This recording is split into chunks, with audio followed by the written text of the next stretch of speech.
Good morning. President Park Geun-hye wraps up day 3 of her state visit to Germany. With the theme of reunification, she now heads to Dresden for day 4.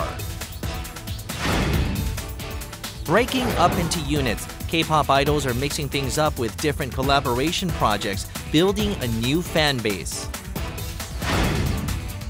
And a mashup of culture. Itaewon has transformed over the years to a posh mecca of diversity. We bring a taste of Itaewon into the studio on Friday, March 28, 2014. From Arirang News, this is Korea Today.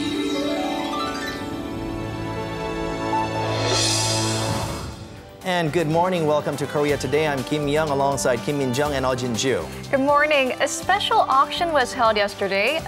Korean independence activist An Jung-geun's calligraphy was put up for auction, and it was the starting price was 700 million won, or roughly $653,000. But unfortunately, the auction failed as nobody claimed to buy the piece. That's right. And the calligraphy reads Gyeongnidan-gil, which means the state and its people need to follow the teachings of the heavens and live with conscience. It's a meaningful piece of calligraphy, and That's right. It's also meaningful because it is the last known anything that An Jung-geun had written before his execution on March 26, 1910. That's right. So if you have 700 million won at your disposal, Young. I really don't have that right now, but it's still available. It is still available. But we are going to begin in New York this morning, though, where the UN Security Council is holding a closed-door meeting to discuss possible punitive measures against North Korea for launching a series of ballistic missiles in recent weeks,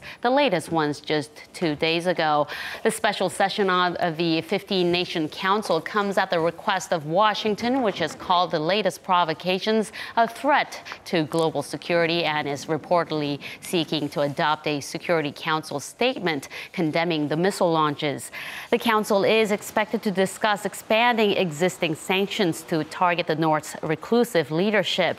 However, sources say the proposal and further sanctions are likely to meet opposition from North Korea's ally, China, though it has in the past supported condemnation against Pyongyang, including an export ban to the communist state. The Security Council adopted resolutions in 2006 and 2009 banning Pyongyang from launching ballistic missiles. President Park Geun-hye wrapped up day 3 of her state visit to Germany. After a look around art and photo exhibits that represent unification and freedom, the Korean president made a stop at Berlin's East Side Gallery, or what is left of the Berlin Wall. Here, the president said she will work towards making the demilitarized zone in Korea, cutting through the peninsula, a symbol of peace. The president also met with a group of 5 former and current officials who were at the center of the historic event to receive advice on how to prepare for the reunification of the 2 Koreas.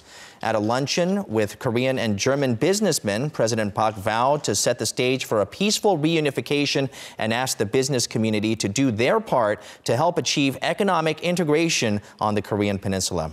President Park is now in Dresden for the second leg of her state visit, where on Friday she is expected to deliver a speech on the details of her reunification policies. Over the past year, some 250,000 debt delinquents in Korea received a helping hand with their financial burdens through a state debt relief program dubbed the National Happiness Fund. According to the Korea Asset Management Corporation and the Financial Services Commission, the program relieved people from debt amounting to 900 billion won, or roughly $837 million US dollars.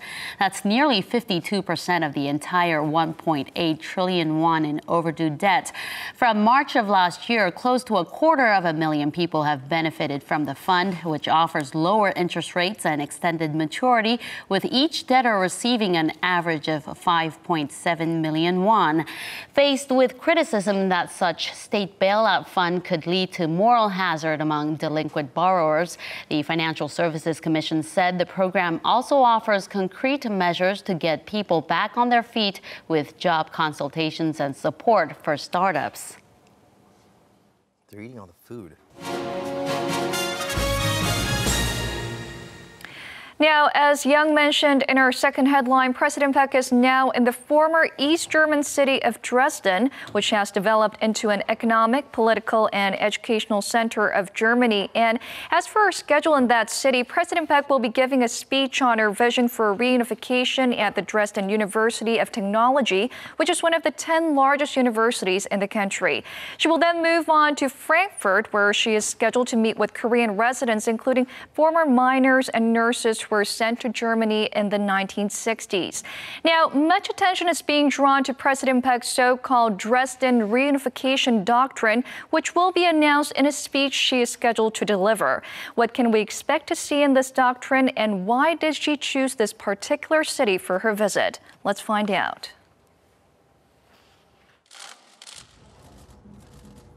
President Park Geun-hye has expressed her interest in learning about Berlin's experience in unification from German Chancellor Angela Merkel. 새로운 한반도 통일 시대를 열어가기 위해서 독일과 사회 통합, 경제 통합 및 국제 협력 등 각 분야별로 다면적 통일 협력 체계를 구축해서 독일의 통일과 통합 경험을 효과적으로 공유하기로 합의하였습니다. This afternoon, President Park will receive an honorary doctorate at Dresden University of Technology and announce her vision for unification. When juxtaposing Korea and Germany, former West Germany is comparable to South Korea, while East Germany to North Korea. Former Dresden, under the communist regime, is reminiscent of a city in the north.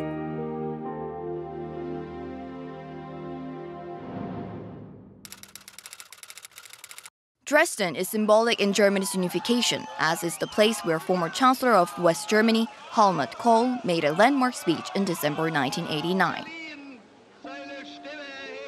His speech changed the thoughts of East Germans about unification. Another reason for President Park's visit to Dresden is historical events. It's where mass demonstrations spread rapidly, helping to bring down East Germany's communist regime. Ultimately, this led to the fall of Berlin Wall in 1989. In the German history, Dresden has been economically richest, but it has been bombarded and destroyed during the Second World War and economically collapsed under the socialist system. But today, it has regained its historical status after German unification. Dresden has gone through a dramatic change, and it could be the model for North Korea. It can be considered the blueprint for the North, as Dresden has become an international city with more than 10 million foreign tourists visiting annually.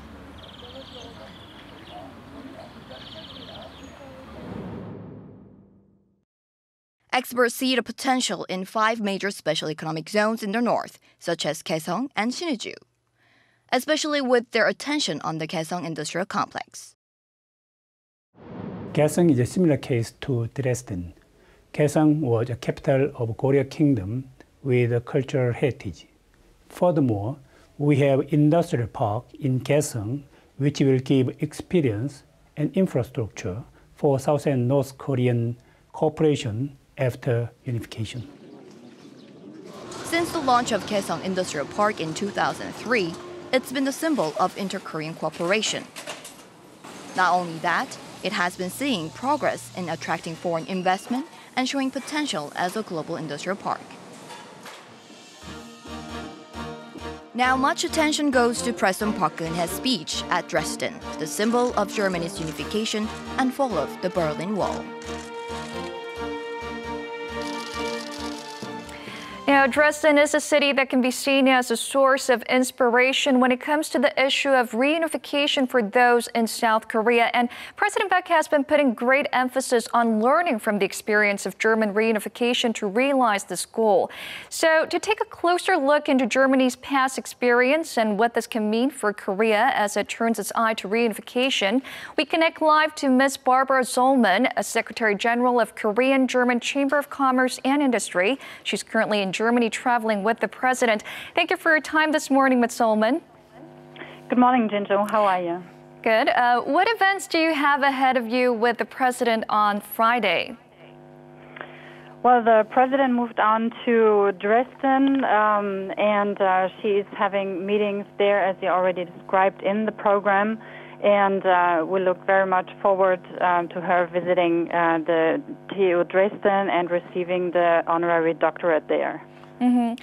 Now, Dresden tells us many things about German reunification.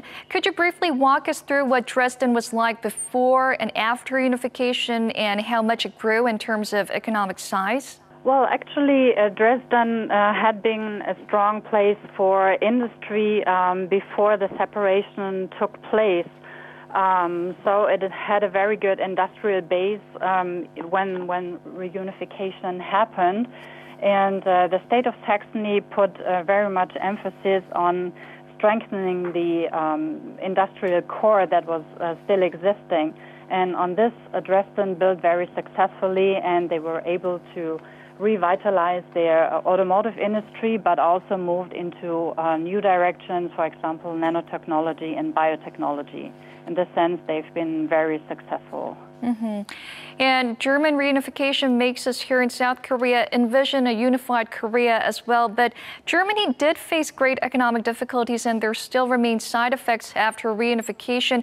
Could you tell us about the challenges Germany faced?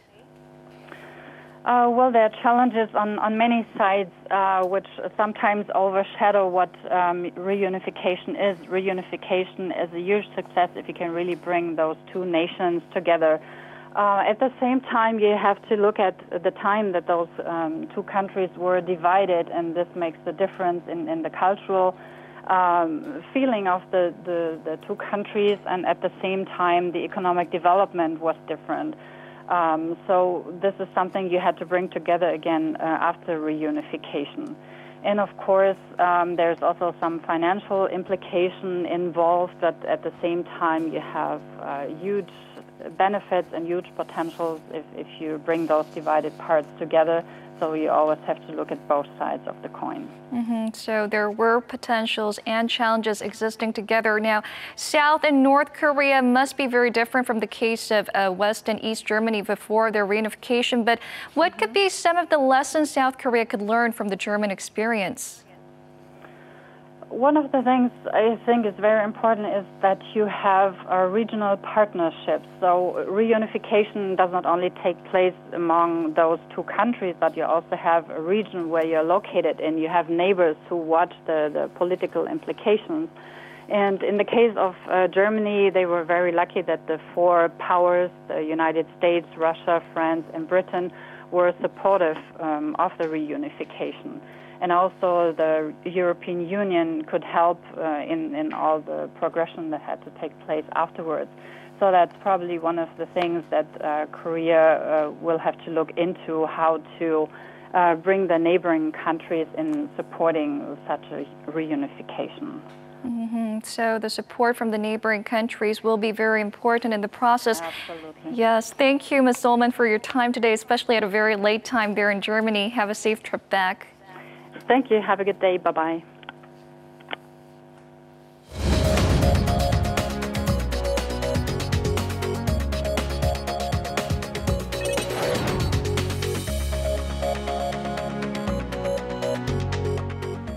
Happy Friday morning. Now let's run through the front pages of your newspapers. And today we'll kick off in print with words coming out from the German Chancellor. And we'll go ahead and look at it first here on Joseon-Ilbo. Now, the headline says the unification of Germany was a Glücksfall. President Park Geun-hye and German Chancellor Angela Merkel agreed on Wednesday to closely cooperate on efforts toward Korea's reunification, with both of them pointing to the benefits of overcoming national division. And calling unification a Glücksfall, which means windfall or lucky break, Merkel pledged to offer full support for Seoul's endeavors to prepare for reunification. Now, Merkel's choice of words mirrors President Park's description of reunification as an economic bonanza, or daebak in Korean. And Merkel went on to say that she would consider herself a byproduct of unification, as she is Germany's first East German-born chancellor. She also said that the event of the Berlin Wall falling changed the lives of 17 million people in former East Germany. And over on Jungang-Ilbo, there are more news regarding the visit to Berlin. And the headline says, Siemens model that saved a lagging East Germany. Now, if we take a look at the pictures, the two pictures here first, the one on the left is of President Park Geun-hye visiting a Siemens gas turbine plant in Berlin. And as the picture title notes, it's also the same place that her father had visited 50 years ago. And I mentioned former President Park Chung-hye yesterday as well, and President Park Geun-hye's father, Park Chung-hye, took a tour around the same Siemens factory back in 1964, and that's him in the middle of the picture on the right. According to a government official, President Park Geun-hye chose Siemens for its historical resonance, and the president also mentioned that Siemens hugely contributed to adding high value-added jobs over the course of German unification. And now let's go on to 동아일보, leaving Berlin for a little bit and for a look at this picture here. And the picture title says, remains of 437 Chinese soldiers to return home in 60 years. We'll have more details on this story next week, but the bodies of 437 Chinese soldiers from the Korean War were placed in coffins just last Monday. And as you can see in the picture, yesterday, Korean officers transferred the coffins from a burial ground in Paju of Gyeongnidan-gil province, which is just south of the demilitarized zone separating the two Koreas. And the remains will be flown back to China this morning from Incheon International Airport following an official ceremony for their return to homeland. Now, the caption explains that this repatriation act is in light of a mutual agreement by the two countries. And now let's go to some business news here on the Korea Economic Daily. We're going to have a look at this headline right here. It's about the talks between Korea and Germany once again. The headline says, Korea and Germany together to seek ways to raise funds for unification. The article spells out that during the two leaders' summit in Berlin, President Park Geun-hye and German Chancellor Angela Merkel agreed to establish a multifaceted bilateral cooperation mechanism through which Germany would share its unification experience in terms of social and economic integration. And they also decided to form cooperative networks among their financial authorities and economic policy think tanks to carry out more systematic studies on financing the unification process. And President Park said Germany is a model for the reunification of the two Koreas, as it has already achieved national unity beyond simply just unification. And the paper goes on to say that the two sides agreed to cooperate on finding such solutions and strategies that are apt for the Korean Peninsula. And that was a look at your newspaper headlines for this Friday. And coming up are the stock numbers from Thursday.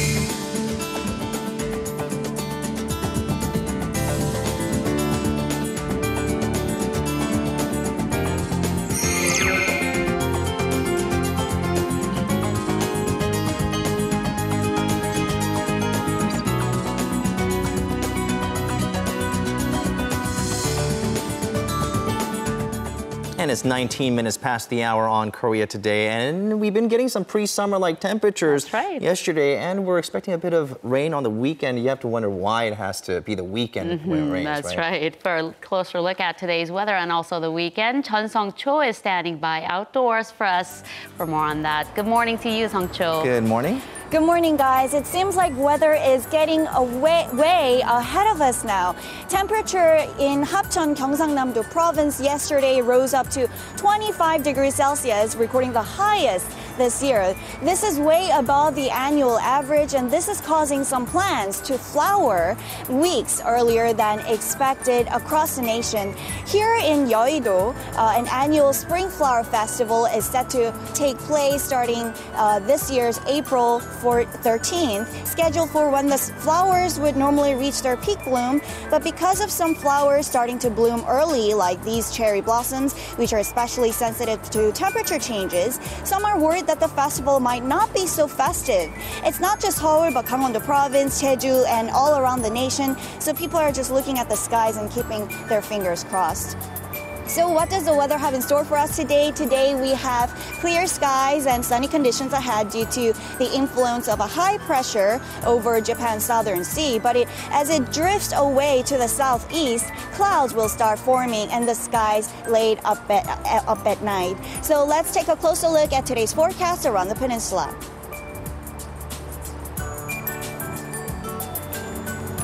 Seoul's highs are 23, Gangneung the warmest at 26, and Busan the coolest at 19 degrees Celsius.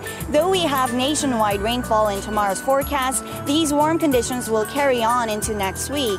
The level of fine particulate matter in the atmosphere is high as well, especially around the capital area, so those with respiratory problems should take extra caution. This is all for me reporting live from Yeouido. Back to you, Min-jung, in the studio. Thank you, Sung-cho. Let's now get a check on some of the international headlines we're following this morning. For that, we'll turn to Eunice Kim, who is on standby at the news center. Good morning. Let's first get an update on the situation in Ukraine. It seems like the embattled country is receiving more support from the international community. Good morning, Min-jung. Right. We're hearing this morning the United Nations has thrown its support behind Ukraine. It approved a resolution that affirmed Ukraine's territorial integrity and called the Russia-backed referendum vote for Crimea secession illegal. The largely symbolic resolution was backed by 100 countries, with 11 voting against and 58 abstentions. Also earlier, the IMF said it would extend a rescue package between 14 to 18 billion US dollars, contingent upon reforms implemented by Ukraine's new government. The US Congress also passed legislation Thursday amounting to a $1 billion loan guarantee.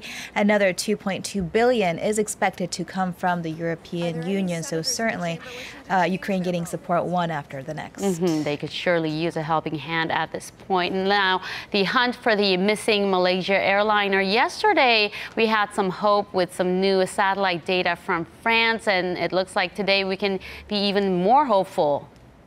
Right. This time, the satellite sightings come from Thailand and Japan, and they are adding momentum to the search efforts in the southern Indian Ocean, which has been affected by challenging weather yesterday. The air search had to be postponed for the afternoon. Now, taken on Monday, Thailand's images spotted 300 floating objects, the largest suspected cluster yet, near the search area. And authorities say the objects ranged from 2 to 15 meters in size and are scattered over a space some 2,700 kilometers southwest of Australia.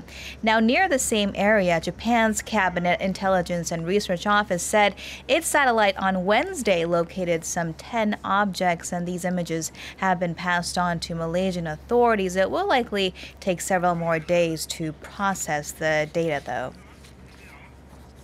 Now, the search is entering the third weekend and hopefully the final weekend. Now, let's turn to Turkey, where YouTube is being blocked. Tell us about this story.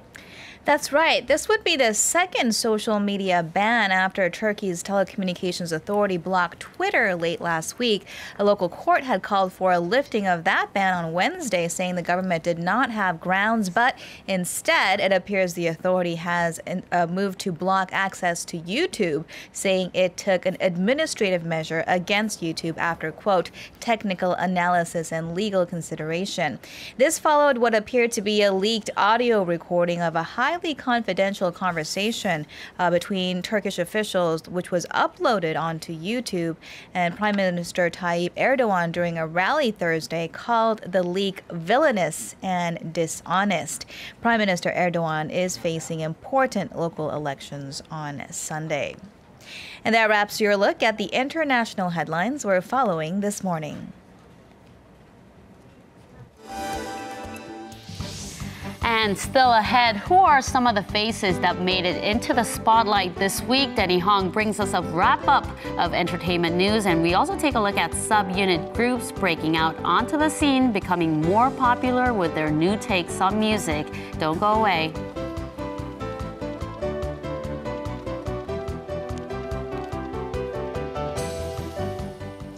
Photography enthusiasts, you might want to pay attention to this one. The Ministry of Culture, Sports and Tourism has put together a series of picturesque locations where you can find that perfect shot and that perfect angle. And Im Yoon-hee is here to guide us through it. Good morning. Good morning. So the Ministry of Culture, Sports and Tourism has put together this program choosing these 25 picturesque locations for the people. And so they've been doing this since 2011.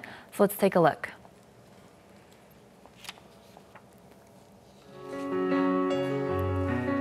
The lotus flower is an iconic flower in Asia. This year's lotus flowers get an early start in the beautiful waters of Gyeongnidan-gil Pond, located in the southern part of Cheongcheongnam-do Province. Cheongcheongnam-do Province. Yes. The majestic peaks of Wolchulsan Mountains span across the southern Cheongcheongnam-do Province, tucking away pockets of fog and mystery. Beautiful. And here, the abandoned fortress that once sheltered King Injo now caresses the empty mountain terrain, snuggled deep within Gyeonggi Province. And this reservoir is a popular fishing place with its serene landscape. And finally, the Yongchu Falls takes the breath away. Located in Mulung Valley, which also houses Mulung Rocks, these rocks were inscribed with the names of poets and scholars who frequented the valley years ago. Yes, I've been to the Mulung Rocks and saw that it's a very great sight to see. Absolutely gorgeous, right? So these are just a few of the beautiful landscapes here in Korea worth visiting. Some comfortable shoes and some beautiful weather. I'm sure you can get some picture frame-worthy shots here. And just capture that moment of time, right? I mean, we really see a lot of these locations and you begin to wonder, have I really seen all there is about Korea? I mean, even after living here for 18, 20 years, right? I mean, some of the mountainous regions and all these areas are so beautiful and impressive. So Korea, I'm a big fan of hiking and mountains. Korea is actually 70% mountainous terrain, and so there are a lot of small hikes in the city, but if you go out a bit and take the weekend off, you can find some very beautiful hiking areas around here and take some beautiful pictures as well at these locations. And it seems like the Culture Ministry really did a great job in picking the best locations for that. Seems like the perfect outing for a weekend, maybe not this weekend, but if weather permits, then you might want to check that out. Thank you very much for that report. Always a pleasure. And still ahead on Korea today, we're going to take you to another location of Korea that is mixed with diversity and culture. Itaewon is the destination for culture and food, with hotspots like Comme, Garcons popping up with streets like Gyeongnidan, which offers a series of inclusive, cute, and laid-back stops. Matthew Chung shows us around the two sides of Itaewon.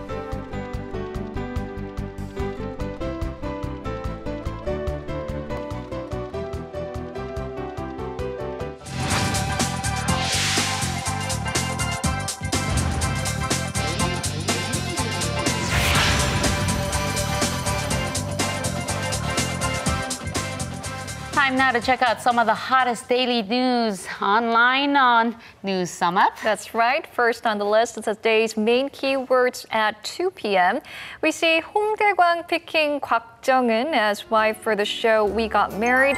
EXO's Chanyeol comes on board SBS's entertainment program Roommate, and officials seek arrest warrant for Gyeongju Resort collapse. Up at number 4 was news of police seeking an arrest warrant for officials responsible for the Gyeongju Resort collapse that killed 10 people and left 204 injured more than a month ago. The police announced the results of the investigation into the accident, further suggesting that it was a man-made disaster. Officials said they would seek to arrest and detain 6 involved in the construction of the structure for involuntary manslaughter, while charging 16 for violation of construction laws. And it looks like whether the police will be granted an arrest warrant will be decided later in the evening today. What a tragic accident that really claimed the lives of innocent people. And what were online users clicking on the most at 5 p.m.? Well, let's find out. First up, we have Lee Jong-seok, that is, and Jin Se-yeon shooting their drama in Hungary. The ban on night protesters ruled unconstitutional. Super Junior's Henry's violin skills. Interesting, huh? Let's talk about the Constitutional Court's decision yesterday. The law that currently bans night protests was ruled unconstitutional, with the court saying demonstrations should be allowed up until midnight, but it's actually a limited ruling and there's now going to be some debate about that. That's right. The Supreme Court has indicated that because it's a limited ruling, each individual court has the freedom to make its own ruling. So it looks like there could be some more debate in the future when each cases involving demonstrations are brought to court. A hot potato, to say the least. And finally, let's take a look at the stories that were trending at 8 p.m. last night. That's right. The production event of Art Star Korea topped the list. Actors Yoon Si-yoon and Yeo Jin-gu made a pledge for their new movie, Professional Mr. Peg. And we also have Big Bang's Top spotted at Korean University dinner. Now, a pledge that actors Yoon Si-yoon and Yeo Jin-gu made yesterday while promoting their new film, Professional Mr. Peg, was up at number 2. They said if the movie hits 5 million in ticket sales, they will show off girl group dance moves in micro pants. Micro mini pants. Yes. Oh, well, let's make sure our viewers know that these are male actors we're talking about, known for their strikingly good looks. So lots of people are looking forward to seeing this pledge and whether this will come true. I personally don't want to see them in mini pants or shorts. I just want to keep them that way. Right? They're so good looking. They don't have to do more to attract more fans, but a promise is a promise. So, yeah. They'll have to do it. That's all we have on News Sum Up today. We'll keep you updated with our online feed next week.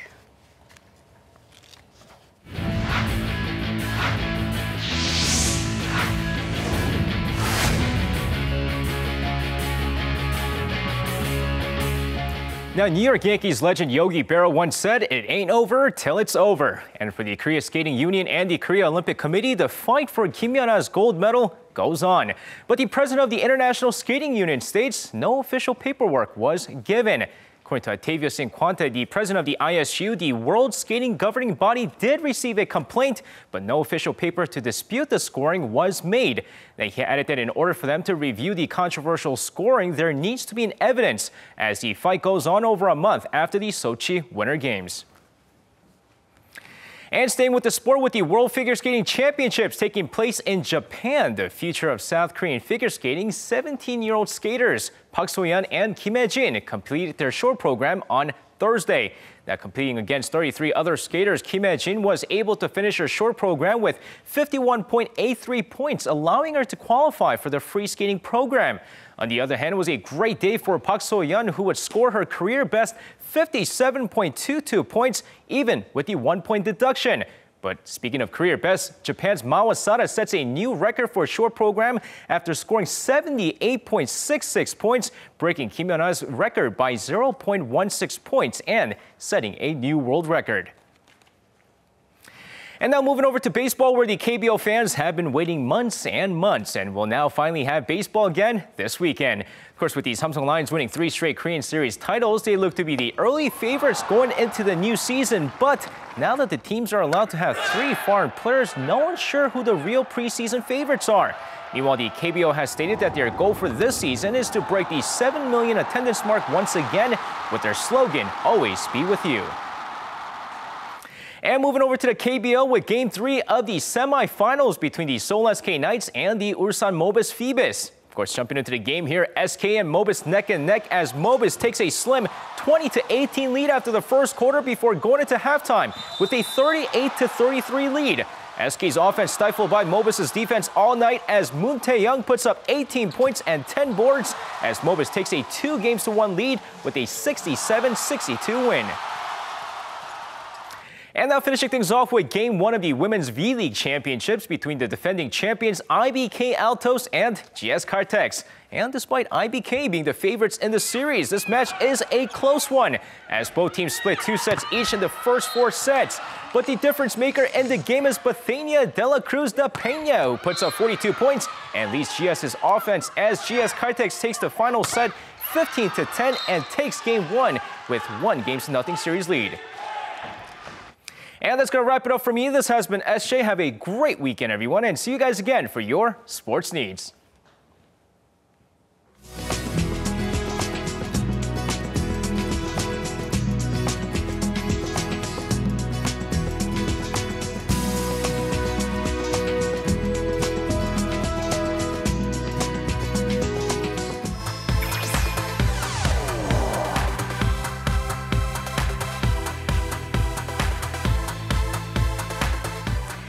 It's time now to check out this week's top stories that's making wave in the entertainment scene. And we have, as always, Denny Hong joining us here in the studio. Good morning. Good morning. And actually, we do have a lot of things to talk about today. Of course, we have Lee Min-ho in the Philippines and his new fan base growing over there. And a group that we've been following here on Korea Today for the past couple of years, actually, Korean Pop. We are going to be talking about our favorite, the quirkiest group that we've interviewed so far. So we're going to talk about them as well as several other key news stories that have been coming out in the entertainment world. So let's take a look.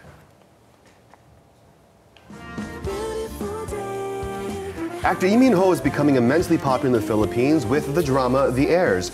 And you can see this at a fan meeting held in Manila just 1 week ago, where some 15,000 people came together. This event also received a lot of coverage from local broadcasters.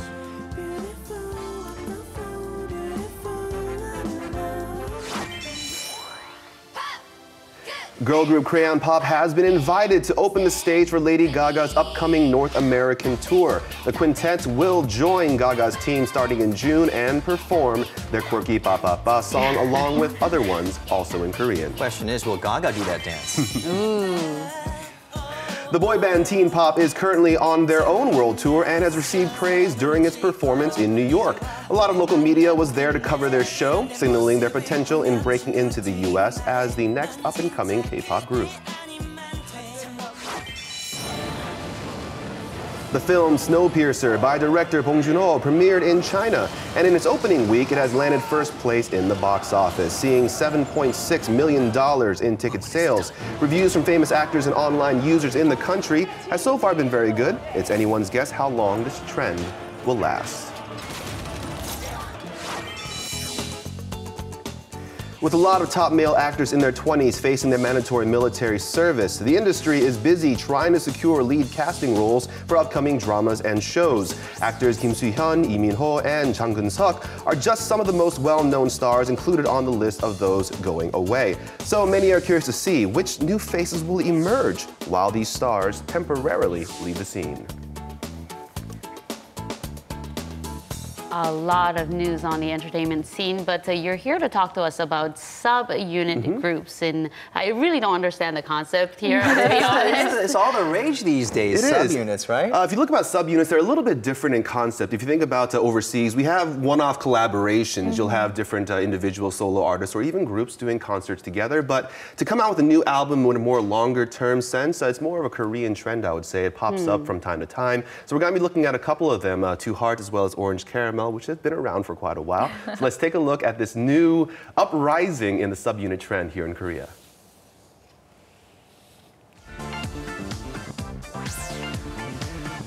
The 2014 K-pop scene has been swept up by a subunit boom with members of all different styles and characteristics. They offer people a unique take on their performances. Let's take a look at the much-loved subunits behind this.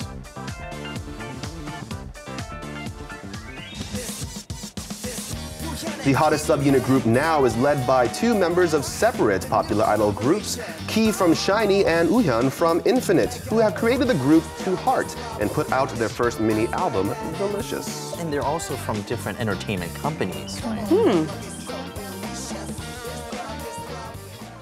확실히 제가 그동안 여러분들께 더 보여드리고 싶었던 모습을 팬분들뿐만이 아니라 대중분들께 확실히 뮤직비디오나 음악을 통해서 보여드릴 수 있는 기회가 온 것 같아요. Nice earrings, did you see that? Nice makeup. Befitting their reputation of having top talent among idol groups, they have stirred up the hearts of their female fan base with their flashy looks, performances, and of course, musical flair.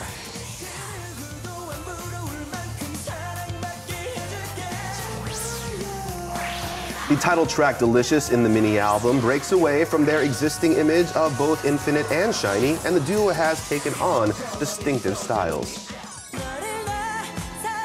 Members from different groups joining forces to create subunit groups is, of course, not an isolated incident. Oh, so it's a girl-boy duo? Another leading group like this is Troublemaker, which set itself apart with a new, sexy, provocative dance.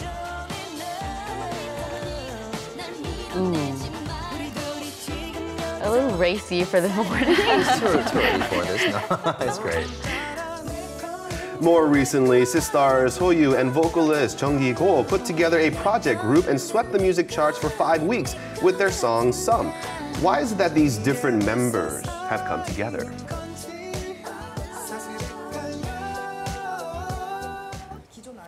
Existing idol groups come with 5-6 members, but with subunit groups, members can receive more attention, so it creates a synergy effect in their popularity.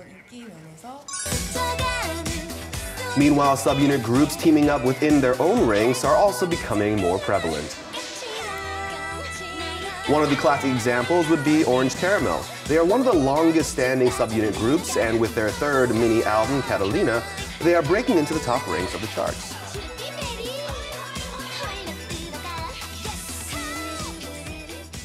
차별화된 컨셉으로 나와서 그런 것 같고요. 또 오렌지 캐러멜만의 이런 좀 특이하고 귀여운 의상을 입어서 많이 귀여워해 주시고 또 사랑해 주시는 것 같아요. She is beautiful. With each album, Orange Caramel has gained more attention and fans, and with them, the album, the group took on a cute ocean-inspired theme to the pleasure of many male fans. With this trend, idol subunit groups are bringing out their hidden charms, providing a new source of entertainment for their fans, with more to come as they continue to put out a new spin on their music. Now, among this many subgroups, Too Hard has been receiving a lot of attention even before their debut, and many were surprised that Key and Wooyeon was pairing up. Well, in this case, as Young mentioned earlier, they were originally from two separate entertainment agencies, but actually beginning in August of last year, this is when actually we have Infinite's group and SM Entertainment, which manages SHINee, they actually merged together, which actually paved the way for this collaboration to happen. Now, people were looking forward to it, and I'm glad that they actually did get together for this one. And so, you know, that's probably the reason why we actually had this opportunity for these two groups to get together. It was an aha moment for you guys. Because SM Entertainment, we've been hearing a lot of news about them really expanding with different sub-companies and, you know, working in the entertainment. We're talking the acting realm as well. Exactly. So, and when it comes to collaborations from opposite entertainment agencies, obviously logistically it becomes very complicated to do so. But in this case, since they merged, it, you know, became a lot royalties easier. and pays and schedule, that's all a different thing. But this is catching on. There's more subunit groups that are set to debut in April or come back in April? Actually, going on with Infinite even more. So they already have Infinite H. Oh, yeah. They're coming out with a new group, Infinite F now, which is going to be more of a lighter style of music. I'm actually wondering when they're going to come out with Infinite, you know, E. Right? So that become very funny for me, I think. Use all the letters, right? Exactly, I right? finally got the grasp of this, the idea of the sort of sub-unit. So this is when Jinju and I break off from Korea Today and do something else Exactly. together. I mean, it sounds like something that you want. Something what we want. Or maybe just kick me You out. guys stay together. But what also, there's other groups too. So we have IU as well. She's going to be, she actually was producing and writing some lyrics for a new collaboration that she's doing. It's kind of a new subunit with High 4, and so that's coming out also in April too. So there's a lot of groups to look forward to for this year with subunits. All right, so keep the music coming, subunits. We'll be looking forward to more great music by these guys. And thank you very much for joining us today. No problem. Happy Friday. Happy Friday.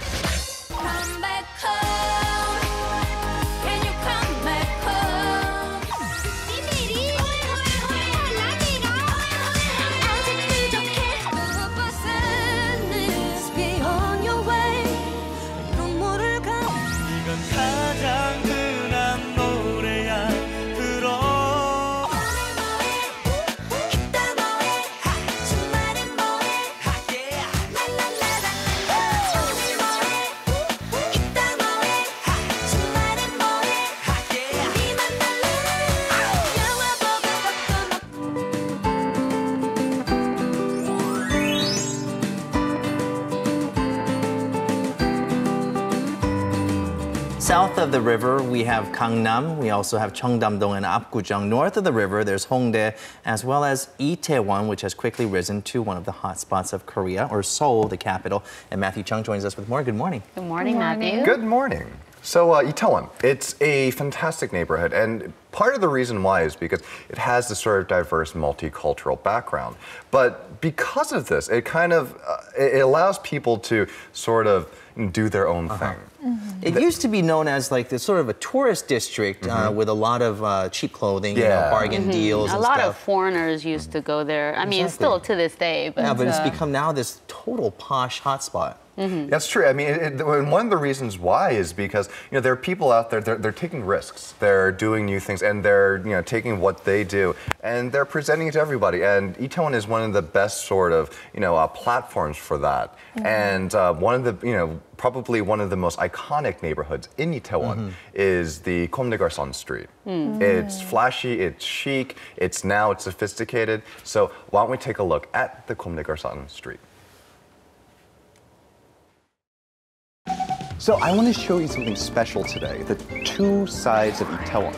And we're going to start off in Hannam-dong. And this side, it's sophisticated, it's modern, it's chic. And you can tell because along the street, you see nothing but fine dining restaurants and world-class designers.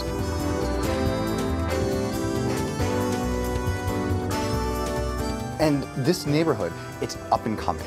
And it may seem developed now, but it just continues to evolve by the day. And sitting atop the hill here in Hannam-dong is the Lium Museum of Art. And this is a fantastic museum. It has 3 different wings. They have the traditional art, modern, and they have an entire wing that's dedicated to new exhibitions. And you want to talk about luxury. This place has pieces from world-class artists you wouldn't expect to find here in Korea. They're pieces that even the national museums can't get their hands on.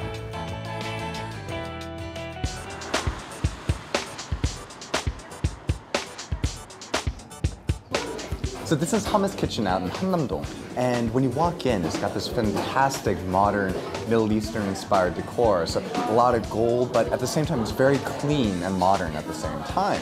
Now, what we have in front of me, we have a couple of Middle Eastern classics that have been tweaked.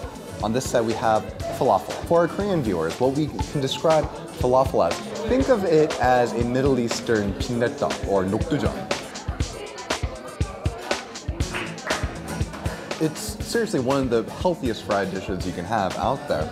Inside is packed with nothing but good things. You have chickpeas, you have parsley, so it'll beat the pants off of any French fry in the nutrition department. And then of course, hummus as well. It's got the chickpeas ground up in there, it's got the tahini, which is sesame seed based, and again, nothing but good stuff. All right, so over here we have a pita. This flatbread, so it's got the pita base, and then it has hummus spread all over it.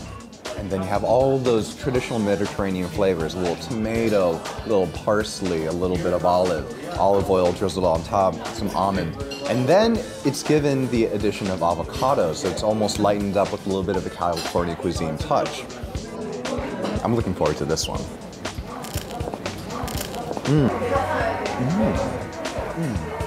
I could eat this all day long. And I really could, because it's full of so much good stuff that I could eat this all day long and not feel bad about it. And I don't.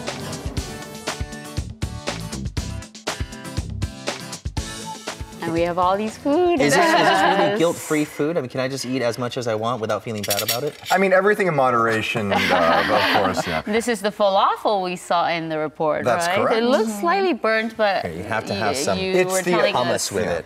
Right, you're telling us that this is the way they make it at this restaurant.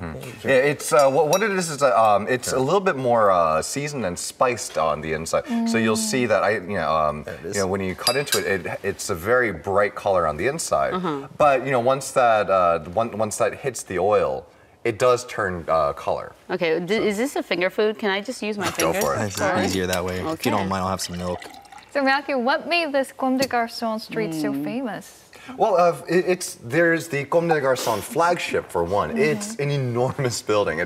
It's not a small, just like rinky-dink clothing shop. It's practically a museum unto itself. The building itself is gorgeous, and it hosts all the different designs from this very creative company. Right. And it's a good representative for what this street is about. It's so funny. Minjung does Notice not how listen to I'm not listening to any of I've the got to things. get that hummus on there. It's so creamy and it's crunchy. The falafel is slightly crunchy and the hummus is just so creamy, so heavenly. Ooh. All right, shall we go to our second? Oh, right. So, what's our next destination? Gyeongnidan-gil, right? Gyeongnidan-gil, that's right. And if we have that sort of, like almost you're gonna get popped by the paparazzi when you get out of your car on the Garcons street.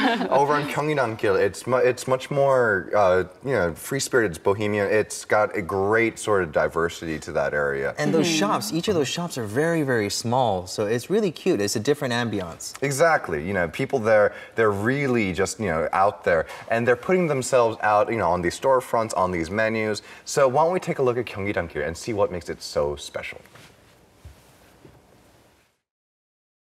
So the other side of the neighborhood is Gyeongnidan-gil. It goes all the way down from Namsan in the mountains, and it just winds down in this twisting path. And you walk down the street, you'll see faces from all over the globe. It's really one of the most multicultural neighborhoods in all of Korea. And as a result, you have some of the most exciting restaurants in this neighborhood. And you have places like Nova. Here, it's a pottery shop, and it's pottery from Poland. These are handmade dishes made in the area of Wrocławiec in Poland, and we get a lot of customers who are looking for unique dishware. And what's amazing about this place is that no two pieces are the same. Every piece in this shop is completely unique. Here in Gyeongnidan, you can find just about anything you want.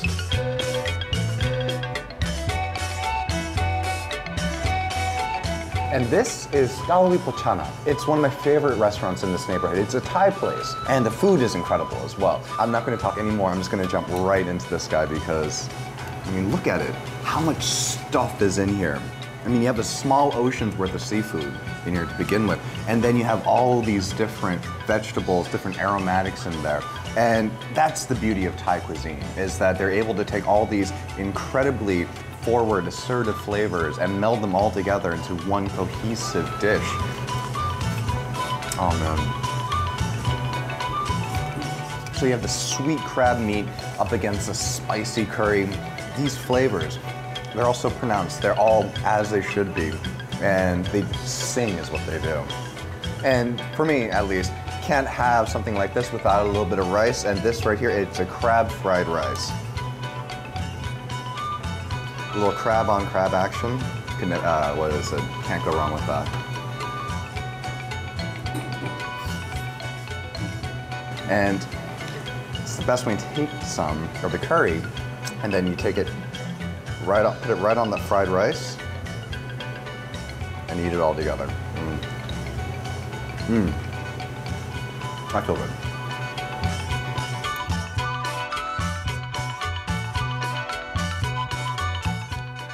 Wow. And voila, here we go. So this is that same crab curry that I had at Gallery Pochana. And along with it is the same fried rice. And there's a whole crab in there. Is that just one crab, or are we seeing like two crabs? I think actually more than one crab. Yeah, there are more than one crab. Okay, that's good. That's another.